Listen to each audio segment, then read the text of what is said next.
Hello everyone, welcome to the Pahadi Talim Foundation, a dedicated YouTube channel for civil service aspirant. And today's our topic of concern is geography. And जो topic of concern रहेगा आज discussion के लिए वो रहेगा astronomy के ऊपर। और ये जितना भी लेक्चर रहेगा ये हमारा एमसीक्यू बेस्ड रहेगा, क्योंकि जेकेएस 2023 प्रीलिमिनरी एग्जामिनेशंस की डेट्स आउट हो चुकी हैं और ये एक मॉक टेस्ट भी रहेगा जितने भी एस्पिरेंट्स जो कि जेकेएस 2023 का एग्जामिनेशंस देने वाले हैं. So myself is Aamir Aftab Firoza. So without wasting any time let's start the video. So the question number first on your screen is, on which date is the earth is perihelion. कौन से date में जो earth होती है वो पेरीहेलन condition में होती है. So the options are option A June 21, option B December 22, option C January 3 and option D July 4. सो जितने भी एस्पिरेंट्स हैं वो साथ में इसको सॉल्व भी करते रहें ताकि वो भी अपना जो है मॉक टेस्ट है वो भी इसको नंबर करें कि उनको इस मॉक टेस्ट पूरे में कितने नंबर आए हैं. So the right answer for this question is your option C, that is June 3, जो कि अर्थ जो होती है और जो पेरीहेलन कंडीशन पे होती है वो हमारी जून 3 में होती है. सो ये पेरीहेलन कंडीशन होती क्या है? ये होती है नियरेस्ट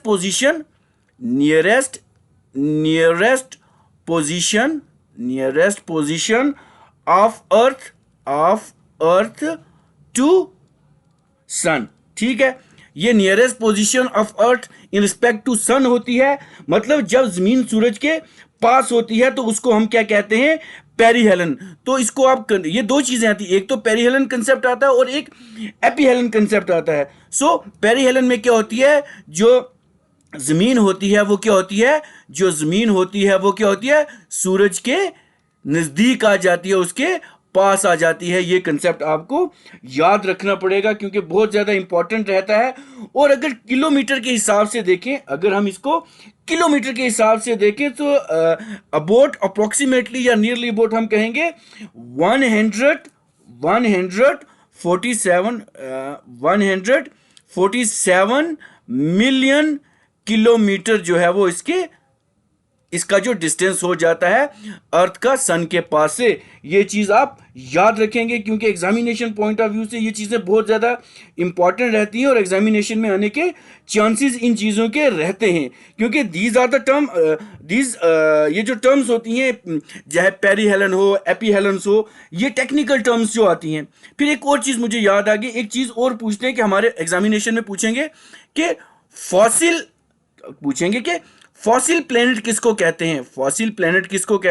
सो फॉसिल प्लेनेट हम किसको कहते हैं? मून को हम फॉसिल प्लेनेट कहते हैं.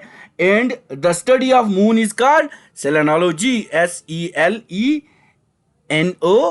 SELENOLOGY, selenology. ये क्वेश्चन भी एग्जामिनेशन पॉइंट ऑफ व्यू से बहुत ज्यादा इंपॉर्टेंट है और एग्जामिनेशन में आने के चांसेस रहते हैं. ठीक है. So the next question on your screen is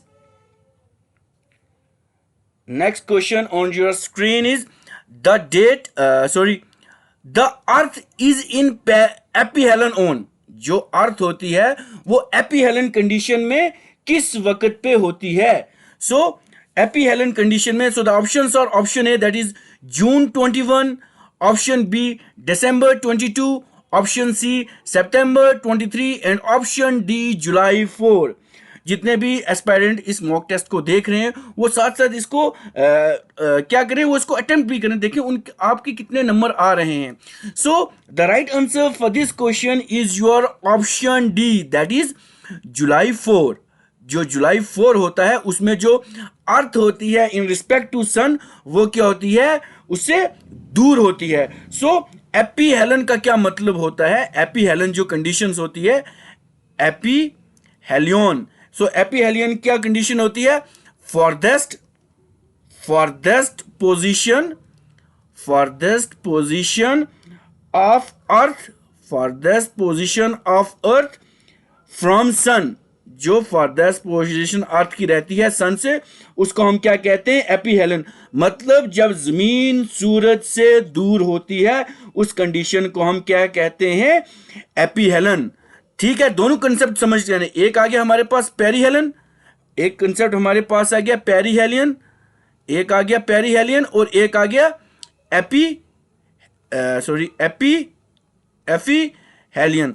तो पेरीहेलियन क्या आ गया हमारे पास? कोई भी चीज पास हो या नजदीक हो जाती है उसको कहेंगे, और एपीहेलियन हम कहेंगे जब कोई भी चीज हमसे दूर हो जाती, हमसे नहीं सॉरी, सन से जो दूर हो जाती है तो इसको एपीहेलियन कंडीशन कहते हैं। और ये जुलाई 4 को आती है। तो तब डिस्टेंस कितना हो जाता है?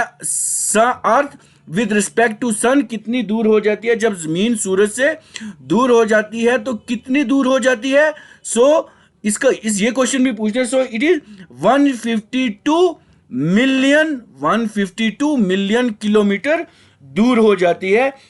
ये क्वेश्चन भी बहुत ज्यादा इंपॉर्टेंट रहता है एपीहेलियन कंडीशन पे। ठीक है जी, एपीहेलियन कंडीशन जो हमारी है वो कहां पे आती है? 4th of जुलाई, जिसको हम क्या कहते हैं? It is also known as the aphelion day. तो यहां क्या होता है? Earth will be the farthest point in its orbit around the sun, that is also known as your aphelion. बहुत ज्यादा इंपॉर्टेंट कंसेप्ट रहता है। And at that aphelion earth will be around I think 94.5 or 6 something mile away from the sun, mile away from the sun होता है। ये concept भी बहुत important important है, और एग्जामिनेशन पॉइंट ऑफ व्यू से ये बहुत ज़्यादा इंपॉर्टेंट रहता है, क्योंकि एग्जामिनर जब भी होता है वो कोई भी चीज़ होती है वो टेक्निकल चीज़ें पूछता है। एग्जामिनर हमेशा टेक्निकल चीज़ें पूछता है इसके कंटेक्स्ट में, अर्थ के कंटेक्स्ट में, और कभी कभी पूछता है कि अर्थ जो है वो किस नंबर का प्लेनेट है। So earth is the unique planet, जो हमारा क्या है? Third from the solar system, third from the sun आता है। ये इनकी पोजीशन पे भी कभी क्वेश्चन पूछ लेते हैं, क्योंकि मल्टी डायमेंशन है। और अर्थ जो है हमारा, अर्थ को एक और क्वेश्चन वो पूछ लेंगे, इसको ब्लू प्लैनेट्स भी कहते हैं, अर्थ को ब्लू प्लैनेट भी कहते हैं। ये भी बहुत ज़्यादा इंपॉर्टेंट क्वेश्चन है एग्जामिनेशन पॉइंट ऑफ व्यू से। और ऑफ कोर्स एग्जामिनर ये चीज़ें क्वेश्चन में तो पूछेगा ही पूछेगा। So the earth is in aphelion on the option is your option D, that is July 4. So the next question on your screen is the sun is vertically over the tropic of Cancer. जो सन है वो vertically tropic of cancer पे कब होती है? So हमारे पास option रहेंगे, option A that is March 21, option B June 21, option C September 23 and option D December 22. So the right answer for this question, आप जितने भी कैंडिडेट या जितने भी एस्पिरेंट कर रहे हैं वो भी मॉक टेस्ट करके अभी हमारे 2 MCQ हो गए हैं कि 2 में से कितने आपके मार्क्स आए हैं, कितने नंबर आए हैं, आप हमें कमेंट बॉक्स में वो भी शेयर कर सकते हैं। ठीक है, so the sun is in vertical over the tropic of cancer किस डेट पे होती है? So option B that is June 21 में the sun is vertical over the tropic of cancer पे होती है। ठीक है, सो इसमें क्या होता है, इसको हम एक और चीज बोलते हैं, इसको हम बोलते हैं समर, इसको हम बोलेंगे समर सोलिस्टिस। क्या बोलेंगे? समर सोलिस्टिस बोलेंगे। ये भी बहुत टेक्निकल टर्म्स हैं, ये भी आएंगी। Summer solstice, so the summer solstice in the northern, ये जो हमारा नॉर्थर्न हेमिस्फीयर है, जो हमारा ये हो गया नॉर्थर्न, ये हो गया सोथर्न, जो हमारा दिस नॉर्थर्न हेमिस्फीयर है। So the northern hemisphere occur around, ये यहाँ पे आएगा 21 March, and during this time the sun rays जितनी भी होती हैं वो indeed vertically over the tropic of cancer पे पड़ेंगी। और ये बहुत ज़्यादा इंपॉर्टेंट क्वेश्चन रहता है हमारा एग्जामिनेशन पॉइंट ऑफ व्यू से, ये चीज़ भी आप याद रखेंगे। और इसी के साथ एक और टर्म भी आती है, ये तो हमारा हो गया समर सोलिस्टिक्स, समर सोलिस्टिक एक कंसेप्ट आ गया, इसी के साथ एक विंटर सोलिस्टिक्स भी तो आएगा। ठीक है, इसको भी याद रखें। अब एग्जामिनर जो है वो मल्टीपल डायमेंशन, जो हमारे रिसेंटली JKS एग्जामिनेशन होने वाले हैं 2023 के, जो प्रीलिमिनरी एग्जाम जो 10th को, आई थिंक 10th में इस नेक्स्ट टेंथ को टेंटेटिवली निकली है, तो उसमें होगा। सो विंटर सोलिस्टिक्स क्या होता है, ठीक है जी। तो विंटर सोलिस्टिक में क्या होता है, यहाँ पे तो ट्रॉपिक ऑफ कैंसर पे जो है सन वर्टिकली जब पड़ेगी, लेकिन अगर सोथर्न हेमिस्फीयर में देखा जाए, अगर यहाँ सोथर्न हेमिस्फीयर में देखा जाए, अगर सोथर्न हेमिस्फीयर में देखा जाए, तो सोथर्न हेमिस्फीयर में क्या होगा, यहाँ पे क्या होगा, in the southern hemisphere on the tropic of capricorn, कहाँ पे, on the tropic of capricorn, on the tropic of capricorn, यहाँ पे जो ट्रॉपिक ऑफ कैप्रिकॉन होगा, जिसको हम क्या बोलेंगे, that is the winter solstice. अब ये किस टाइम आएगा, यहाँ ये किस टाइम आएगा, वहां का तो पूछ लिया, लेकिन ये कब आएगा, सो ये आएगा हमारा दिसंबर 21 को, जो हमारा है वो क्या आएगा, विंटर सोल्स्टिस आएगा। बहुत ज़्यादा इंपॉर्टेंट क्वेश्चन है, जितने भी एस्पायरेंट हैं इसको भी मार्क करें, और अब आप मार्क करें कि आपके 3 में से कितने करेक्ट हुए हैं, ठीक है। So the next question on your screen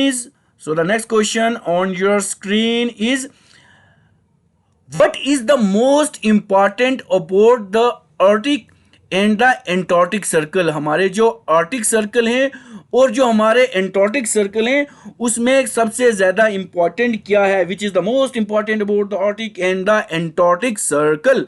so the options are, option within these circle only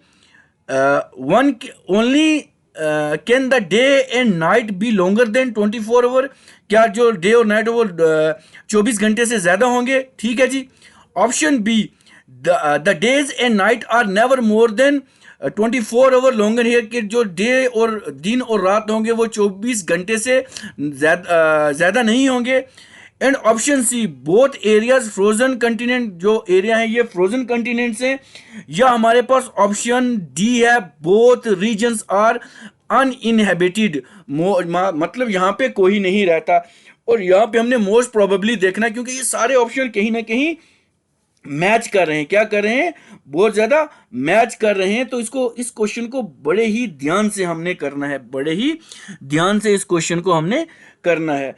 so यहाँ पे क्या होता है, within the most important effect about this arctic and antarctic circle is, within this circle only the day and night must be longer than 24 hour. यहाँ पे क्या होता है, option A. So the option A is your answer. यहाँ जो दिन और रात होता है वो 24 घंटे से थोड़ा ज्यादा होता है, क्या होता है, थोड़ा ज्यादा होता है, इसलिए ये क्या है, बहुत ज्यादा इंपॉर्टेंट क्वेश्चन रहता है हमारा एग्जामिनेशन पॉइंट ऑफ व्यू से। So what is the most important about the Arctic circle and the Antarctic, यहाँ पे जो दिन और रात रहेगा इन सर्कल के ऊपर, वो क्या रहेगा, 24 आवर से थोड़ा ज्यादा रहेगा, ठीक है। अब मार्क करें कि आपके 4 MCQs में से कितने मार्क्स आए हैं, ठीक है, कमेंट बॉक्स में हमें बताएं आपके कितने स्कोर्स आ रहे हैं, ठीक है।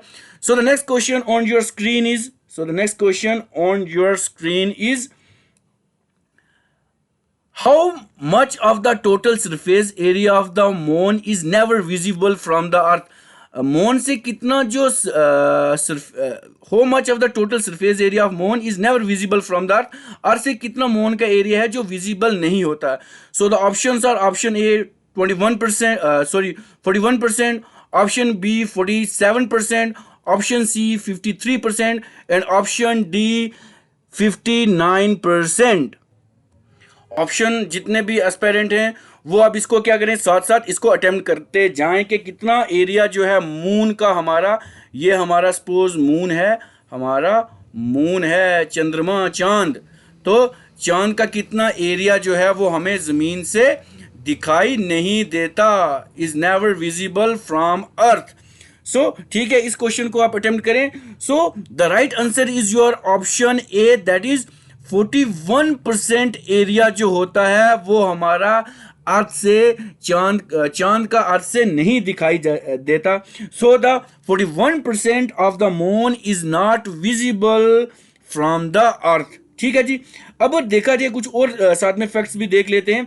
अगर हम ratio of the gravitational pull of the moon देखें और अर्थ, उसकी कितनी रेशियो है, क्या देखेंगे, हमारे पास क्या है, ratio of ratio of gravitational pull, क्योंकि ये टेक्निकल चीज़ें हैं, ये एग्जामिनर पूछेगा और हमें वैसे भी आनी चाहिए। ग्रेविटेशनल ग्रेविटेशनल पुल जो होता है हमारा, gravitational pull of of moon and earth, ये कितना रहता है रेशियो? इसका रेशियो रहता है 1:6। ये क्वेश्चन भी एग्जामिनेशन में आता है, ठीक है। फिर अगर देखा जाए मून के कंटेक्स्ट में, revolution of moon around the sun, revolution of moon around the this earth, ये जो मून है ये सन के इर्द गिर्द घूमने में जो रेवोल्यूशन लेगा, ठीक है ना। एक होता है रोटेशन, ये जब खुद अपने इर्द गिर्द घूमेगा उसको रोटेशन बोलेंगे, लेकिन रेवोल्यूशन में इसका कितना टाइम लगेगा हमारा। अगर रेवोल्यूशन की बात करें, अगर हम रेवोल्यूशन की बात करें जो मून अर्थ के इर्द गिर्द घूमता है तो उसको कितना टाइम लगता है? इट टुक 27 डेज, 27 दिन लगते हैं, 27 दिन 7 घंटे एंड 43 मिनट एंड ये पूरा आपको डेफिनेट याद होना चाहिए, क्योंकि जितना आप ज्यादा रिवाइज करेंगे आपको याद रहेगा। 27 days, 7 hour, 43 minute and 11.47 second लगते हैं। बहुत ज्यादा इंपॉर्टेंट क्वेश्चन है, इसको स्किप मत करने दें। आपको जितने भी फैक्ट्स मून के ऊपर होते हैं वो आपको आने चाहिए।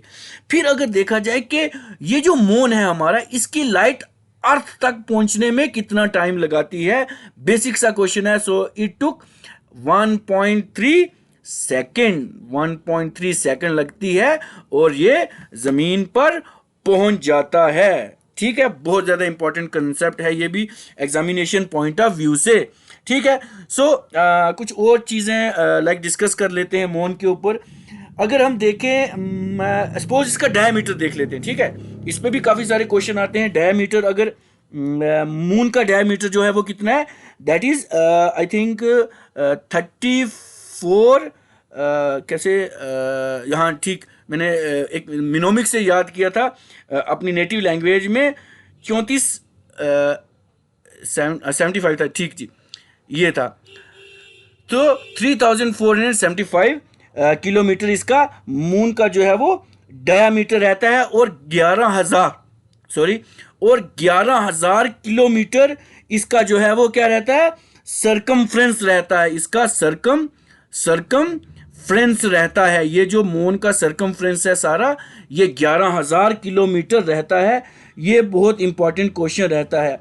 अगर हम रोटेशन स्पीड की बात करें, ये जो रोटेट करता है अपने इर्द गिर्द, तो इसकी स्पीड कितनी रहती है मून की, क्योंकि ये एक्सप्लेनेशन आपको एक पिक्चर फॉर्म में इस लेक्चर को सुने, जिस तरह हमें मूवीज याद हो जाती, देखते हम, हमें दूसरा सीन, दूसरे के बाद क्या होता है, तीसरे के बाद उसके बाद फोर्थ वन के बाद क्या होता है, हमें सब कुछ याद है। तो इसको एक मूवी की तरह आप याद रखें, तो आपको ना ही पेन डाउन करने की जरूरत पड़ेगी, ना ही आपको पीडीएफ एंड ऑल दैट उसकी जरूरत पड़ेगी।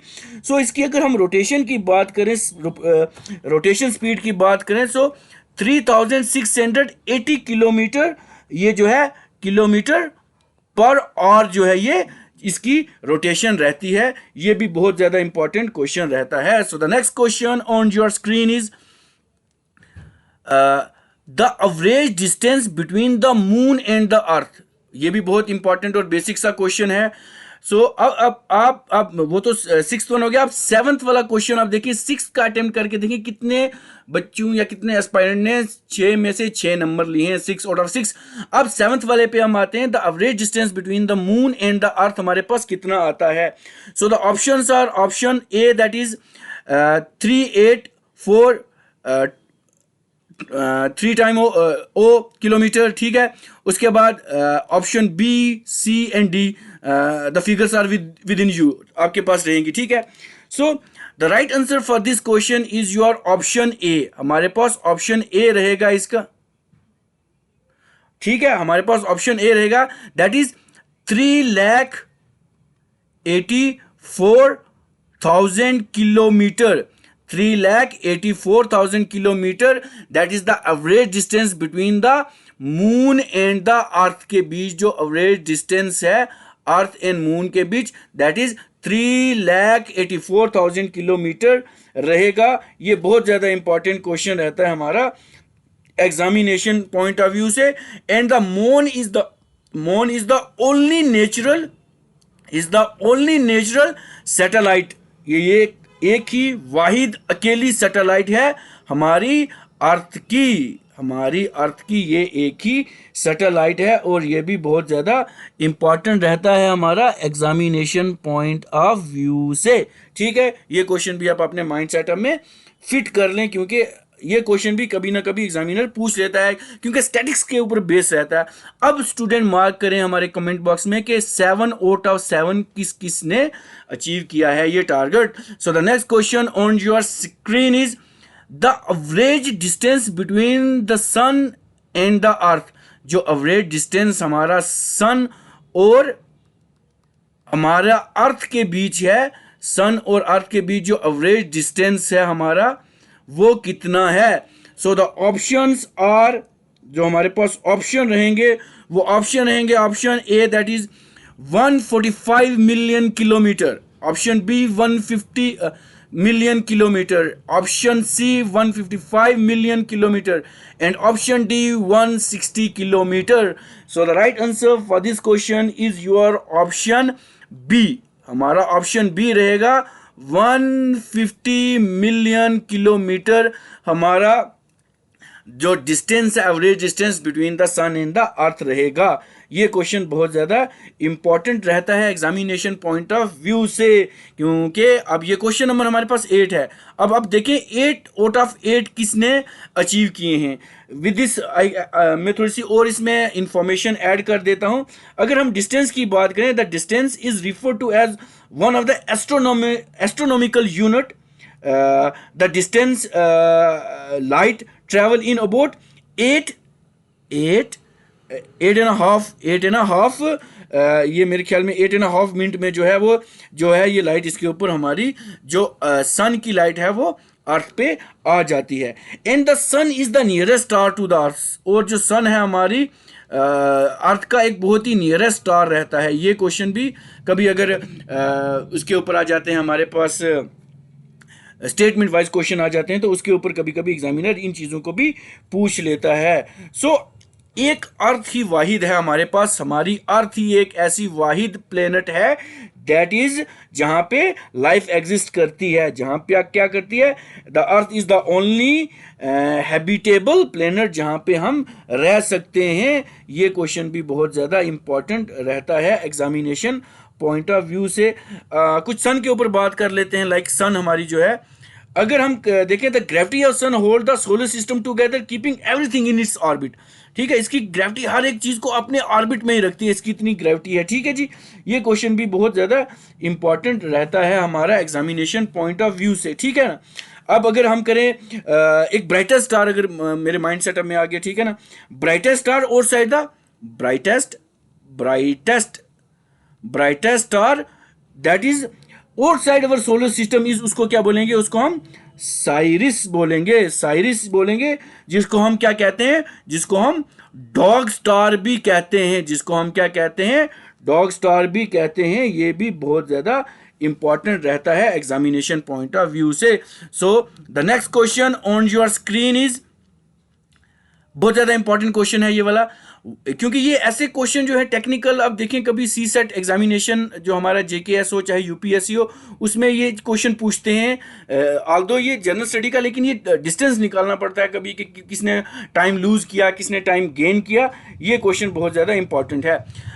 सो क्वेश्चन क्या है हमारे पास, what happens when one across 180 degree longitude from east to west. अगर ईस्ट टू वेस्ट अगर कोई अक्रॉस का करके आता है हमारा, कहाँ से, from this east to west आता है, तो तब क्या आता है जब ये लॉन्गिट्यूड अक्रॉस करके आता है। तो उसमें क्या होता है, ऑप्शन ए 1 डे गेन, क्या एक दिन बढ़ता है, option B 1 loses a day, क्या एक दिन घटता है, और ऑप्शन सी 1 इधर गेन और lose day but the time change, क्या या गेन करता है या नहीं गेन करे या लूज करे या टाइम चेंज होता है, and option D there is no change in a time और अ डे, या टाइम और डे में कोई चेंज नहीं आता। ऐसा तो नहीं अगर हम ईस्ट टू वेस्ट आ रहे हैं 180 लॉन्गिट्यूड क्रॉस करके आ रहे हैं, तो इसमें क्या होगा, इसमें हमारा 1 कैन लूज 1 डे, एक दिन हमारा जो है वो क्या हो जाता है, कम हो जाता है। So 1 loses a day while he और शी, या जो भी हो cross 180 degree longitude from east to waste,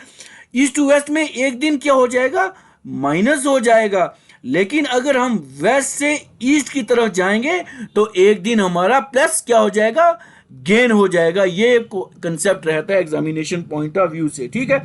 and the both latitude and longitude enable us to find any location on the earth surface using a set of, हमारे जो coordinates वगैरह होते हैं उसमें से जो भी हम सेट ऑफ कोऑर्डिनेट्स ढूंढते हैं। सो क्या होता है, जब हम ईस्ट से वेस्ट की तरफ आएंगे 180 को लॉन्गिट्यूड को क्रॉस करके तो एक दिन माइनस, और जब वेस्ट टू ईस्ट जाएंगे तो एक दिन हमारा गेन हो जाएगा। ये question examination point of view से बहुत ज़्यादा इंपॉर्टेंट है। सो अब देखिए हम कि हमारे जितने भी एस्पायरेंट हैं उन्होंने 9 आउट ऑफ 9 कितने स्कोर किया है, या जितना भी स्कोर हो रहा है वो हमारे कमेंट बॉक्स में आप दे सकते हैं। So the next question on your screen is this, the chronometer is used for, जो हमारा क्रोनोमीटर होता है वो किसके लिए यूज होता है।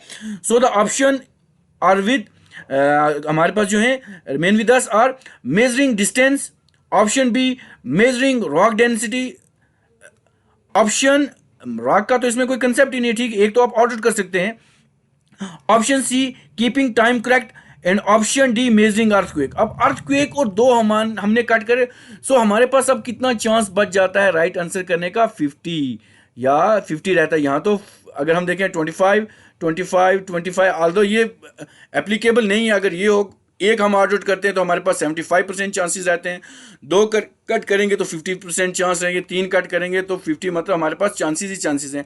ये तब अप्लीकेबल होता है जब हमको मैक्सिमम मैक्स टू मैक्स हम आए। सो क्रोनोमीटर किसके लिए यूज होता है, so option C keeping time, keeping correct time, जो हमारा टाइम करेक्ट होता है उसको कर। सो क्या होता है, ये क्रोनोमीटर एक वो डिवाइस होता है that is used to measure and accurate time. हमारे पास जो एक्यूरेट टाइम होता है, एक्यूरेट टाइम उसको मेजर करने के लिए हम क्रोनोमीटर को यूज करते हैं। और ये सर्टिफिकेशन होता है एक given to the watch by an organisation, इसका नेम है आई थिंक मीटाज कुछ ऐसे करके है, मेरे माइंड से स्किप हो गया, मीटाज या कुछ क्वास कह के कुछ है। इसको आप देख लें, जितने भी एस्पायरेंट ये लेक्चर देख रहे हैं इसको अगर आप वहाँ मतलब इसको क्रॉस चेक कर लेना, ठीक है। सो किस लिए यूज़ होता है क्रोनोमीटर हमारा, सो क्रोनोमीटर हमारा किस लिए यूज़ होगा, हमारा कीपिंग द करेक्ट टाइम या to measure the accurate time. So अब जितने भी एस्पायरेंट हैं वो देखें, हमारा 10 out of 10 I think 10 out of 10 है किसने सिक्योर किया है। So the next question on your screen is Greenwich mean time is dash IST, ठीक है। सो ये जो कभी कभी ये पूछ रहे हैं IST stand for, IST stand किसके लिए होता है, इंडियन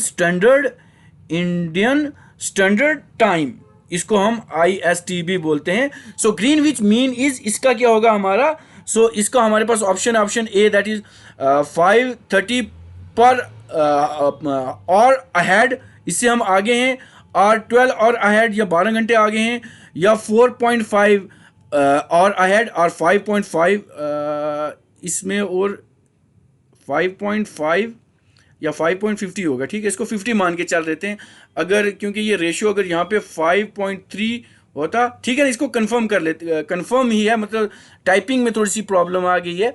सो इसका जो हमारा Greenwich mean time is, so the option ए, हमारा ऑप्शन ए इसका राइट आंसर रहेगा। सो 5:30 और पर अहेड रहेगा हमारा ग्रीनविच के टाइम, या कभी फिगर में 5.5 भी आएगा, ठीक है, या 5.3 आएगा, या 5 अगर इस फिगर में आता है तो 5.5, अगर 5.30 फिगर में आएगा तो उसको हमने इस फिगर में मार्क करना है। ये चीज़ें आप देख लें।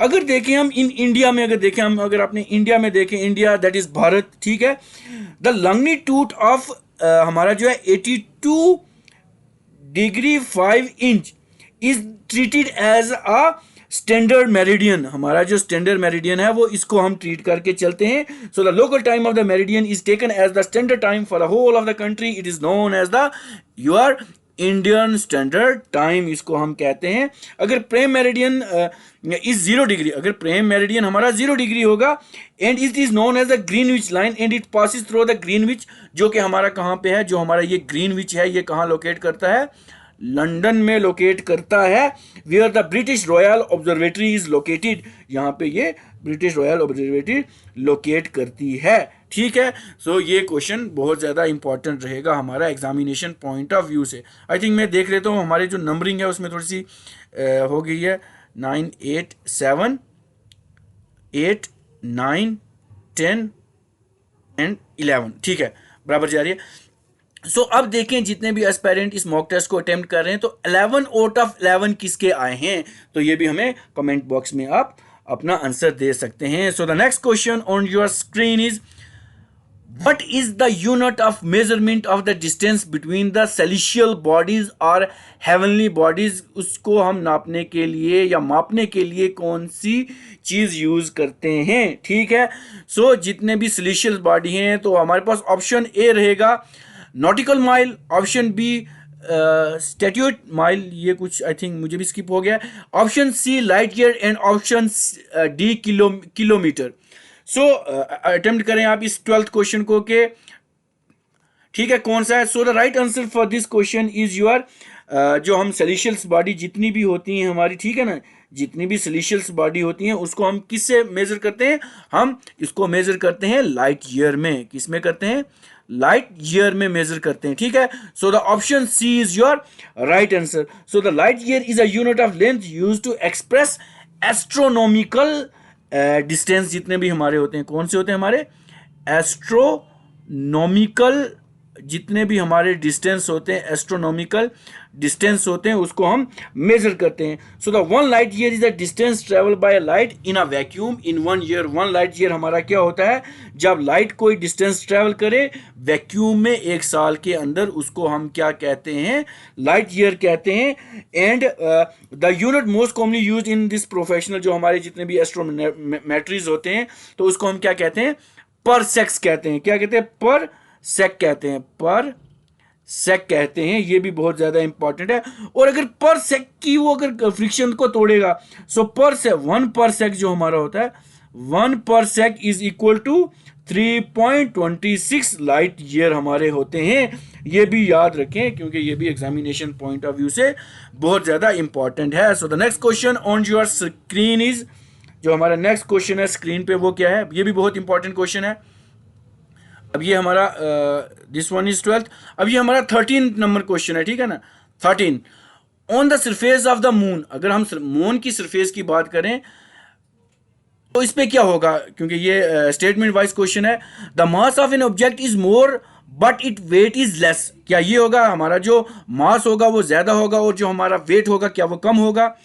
Option B the mass and weight both remain unchange. क्या अनचेंज रहेंगे, the mass is same but the weight is lesser. क्या हमारा वेट जो होगा, जो हमारा मास होगा वो सेम रहेगा और हमारा जो वजन होगा वो क्या कम हो जाएगा।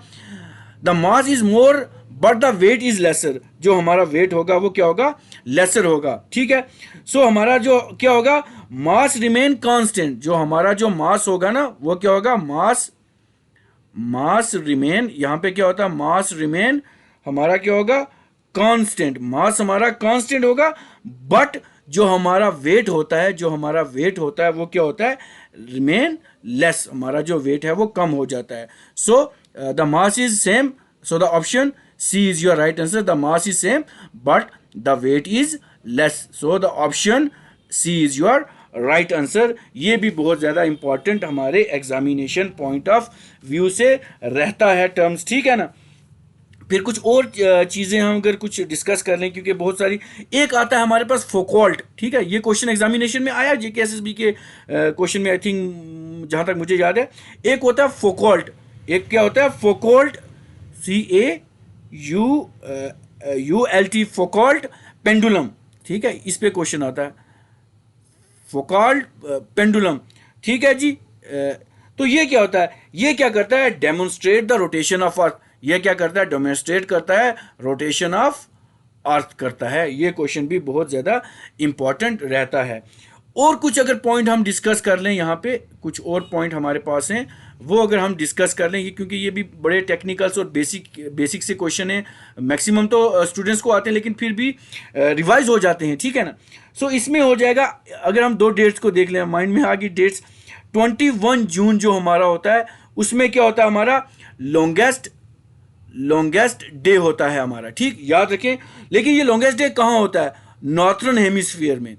फिर दूसरी हमारे पास होता है 22 दिसंबर। 22 दिसंबर की हमें क्या होता है? शॉर्टेस्ट डे होता है। लेकिन ये शॉर्टेस्ट डे कहाँ होता है?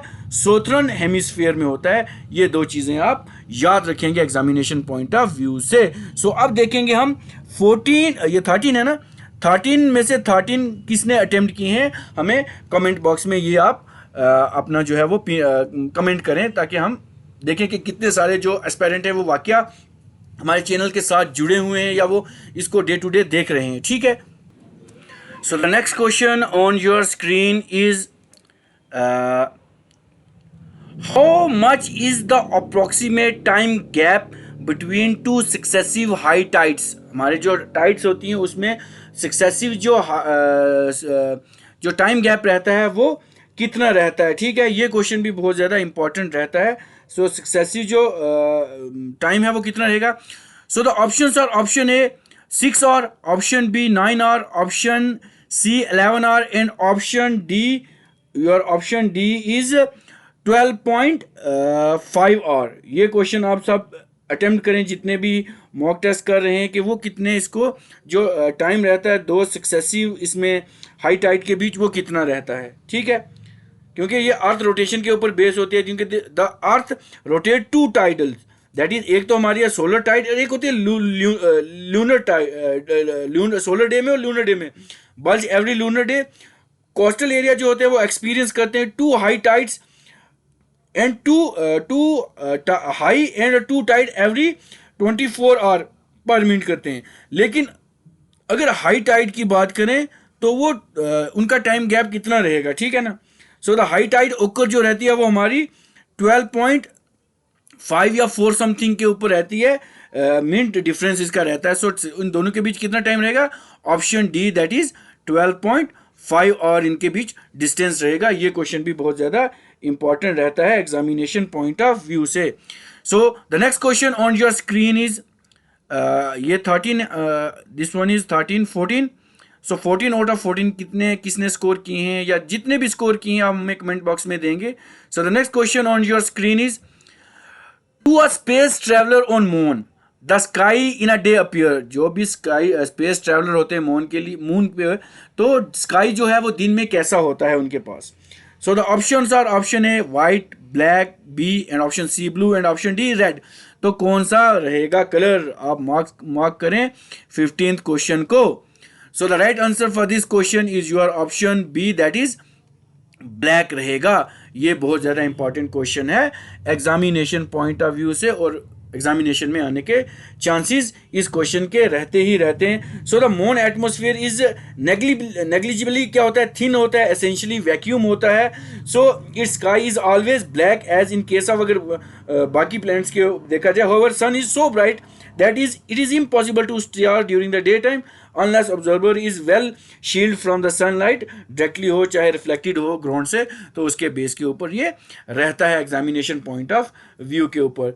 सो जितने भी एस्पायरेंट्स हैं वो देखें उन्होंने कितना ये अटेम्प्ट किया है, क्योंकि लेक्चर ज़्यादा लंबा हो चुका है, तो काफ़ी सारे एस्पायरेंट्स होते हैं जो इसको स्किप कर देते हैं, वो देखते नहीं हैं, तो हमारी जितनी भी मेहनत होती है वो सब की सब बेकार चली जाती है। इसलिए मैं एस्पायरेंट्स से ये रिक्वेस्ट करूँगा, उन्हीं रिक्वेस्ट ही कर सकते हैं हम कि इस लेक्चर को पूरा देखें। हमें ना ही है इसके कोई वॉच और पूरे हों, या हमें कुछ सब्सक्राइब का इशू है कि सब्सक्राइब पूरा हो, क्योंकि ये हमारी तरफ से एक पहल की है पहाड़ी तालीम फाउंडेशन ने, ठीक है। हमारी तरफ से एक पहल है पहाड़ी तालीम फाउंडेशन की कि जितने भी लोग हैं या जितने भी एस्पायरेंट्स हैं उनको फ्री एजुकेशन दी जाए, या नॉमिनल चार्जेस कुछ जो हमारे सेंटर्स में होते हैं जो हमारे हैं उस पर, ताकि मैक्सिमम जितने भी वीकर सेक्शन के लोग होते हैं उनके पास एजुकेशन पहुंच पाए। तो मैं व्यूअर से ये रिक्वेस्ट ही कर सकते हैं कि इस लेक्चर को पूरा देखें, और जो क्वेश्चन आपको समझ नहीं आता या जो आपकी क्वेरीज रहती हैं वो आप हमें कमेंट बॉक्स में शेयर करें, हमारे साथ शेयर करें। क्योंकि जब तक आपका और हमारा एक वो तल्लक कायम नहीं होगा तो हम उन चीज़ों को रेक्टिफाई नहीं कर जाएंगे। और ये जो हमारी जो पहल ली हुई है, या जो हमने ये एक इनिशिएटिव लिया हुआ है ये बेकार चला जाएगा। सो इसलिए मैं सब व्यूअर से रिक्वेस्ट करूंगा कि वो हमें कमेंट भी करें, हमें मैसेज करें कि ये चीज़ समझ नहीं आई, क्योंकि हमारे पास आस्ते आस्ते टीम बढ़ रही है, वो डिफरेंट डिफरेंट एस्पेक्ट पे काम कर रही है। तो मैं रिक्वेस्ट करूंगा कि हमारा जितना भी ये मटेरियल है आपको फ्री ऑफ कॉस्ट प्रोवाइड भी करें, या कुछ नॉमिनल चार्जेस वगैरह हैं हमारे जो सेंटर्स वगैरह में, उसको हम बाद की बात करते हैं। सो आप का ये फोकस रहना चाहिए कि आप इस सारे स्टडी मटेरियल को अपने माइंड सेटअप में फिट कर लें, याद रखें, ताकि जो भी आपकी एग्जामिनेशन है आप उसमें एक्सेल कर पाओ, आप उसमें सक्सेस हो जाएं। तो यही हमारे लिए खुशी की बात और यही हमारे लिए कामयाबी है। सो विद दिस मैं आपका मेज़बान आमिर आफ्ताब इस लेक्चर को यहीं पे कंक्लूड करता हूं, और नेक्स्ट लेक्चर कुछ ही दिनों में या नेक्स्ट डे या टुमारो या जब भी पॉसिबल हुआ हम अपने चैनल पे अपलोड करेंगे। सो हमें सपोर्ट करते रहें। So with this smiley to all my viewers, thank you.